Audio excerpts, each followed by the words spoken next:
السلام على رسول الله صلى الله عليه وعلى آله وصحبه وسلم تسليما كثيرا.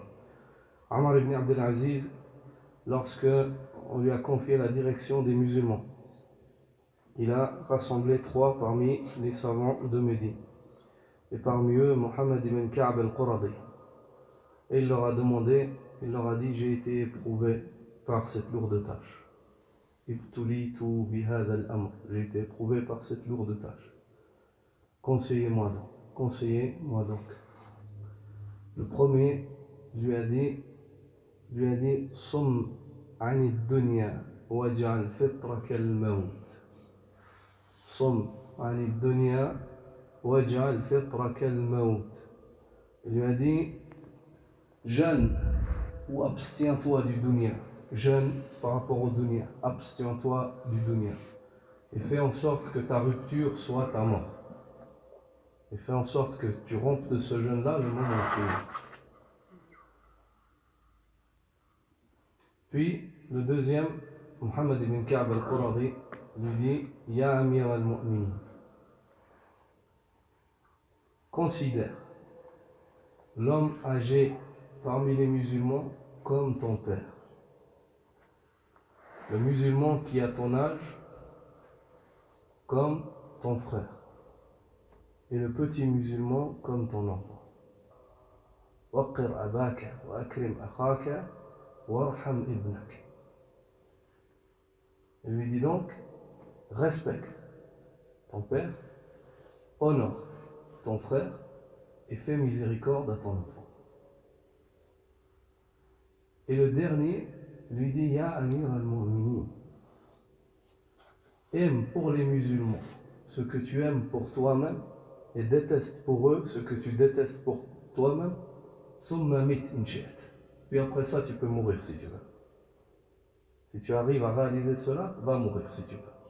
Allah Azza wa Jal sera content de toi. Ça, c'est les trois conseils qui ont été donnés à Omar ibn Abdel Aziz. Et c'est des conseils qui sont en or. Le premier nous concerne aussi. Fais en sorte, et Ibn al-Qayyim mentionne que parmi les sagesses du jeûne du mois de Ramadan, c'est le fait de t'enseigner à t'abstenir tant qu'il t'est possible du dunya et de t'avancer de ce qui t'est utile. Et comme le mois de Ramadan, le croyant s'abstient tout le mois et se fatigue, et vient l'Aïd, c'est le fitr, al-farah. Il est heureux. Il n'est pas heureux d'avoir quitté la ibadah, mais il est heureux de ce qu'Allah lui a accordé. Il est heureux du fadl d'Allah sur lui. Il en est ainsi pour le croyant qui s'abstient durant sa vie. Allah n'est pas inattentif, il s'abstient, il fait des efforts. Ya ayyuhal insan, innaka kadihun ila rabbika kadhan famulaqi la shak. Ô toi l'homme, tu fais des efforts vers ton Seigneur, tu vas le rencontrer, n'aie aucun doute sur ça.